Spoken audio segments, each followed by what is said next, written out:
Good afternoon. Welcome to the 29th. March 15th to the 19th. We still have a split flow in the pattern. You can see it right here. And we have a strong ridge remains over the Gulf of Alaska. A trough extends from Canada into the western U.S. And we have above normal heights here associated with another ridge here over the Gulf of Mexico. Now, during this period, we will have a frontal boundary. Let me see if I can get there.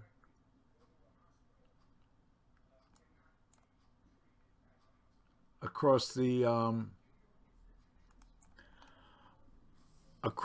plains to the southeast, and this will be the focus for showers and thunderstorms.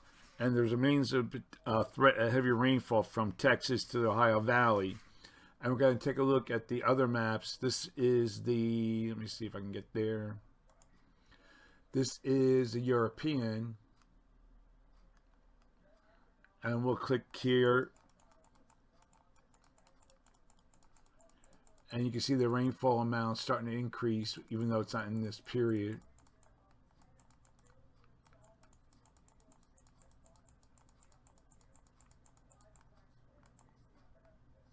Let's see if we can get to the 15th.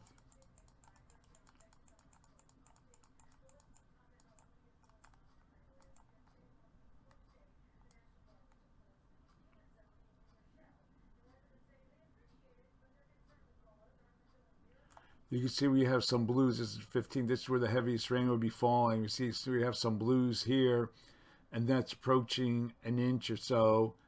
And we'll go forward into the time. It works better if I use this.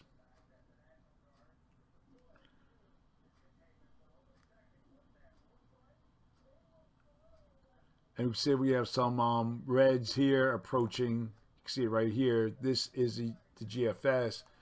And we'll take a look at the European.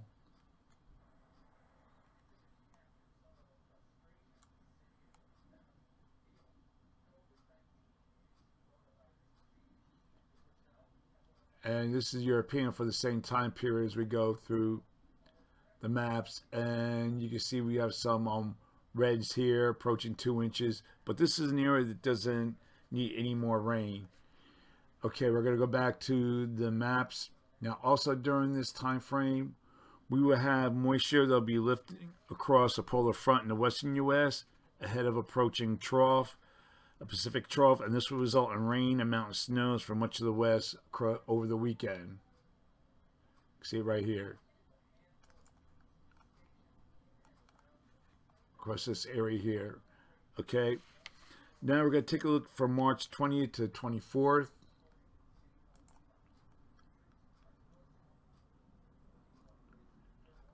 And you can see there's not much change. We still have our split flow ridge here.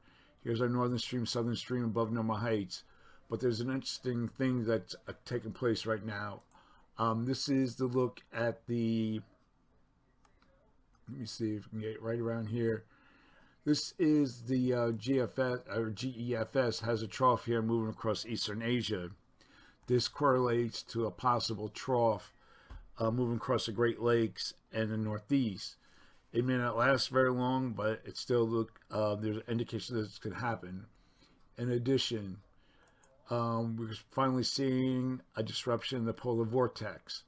This is a GFS at the 10 millibar height field. You can see that we finally have disruption on our side of the pole, and this remains to be seen. That's why I didn't put it in the forecast, but it's something to be watched. So this is the official forecast. So for this forecast period, I am forecasting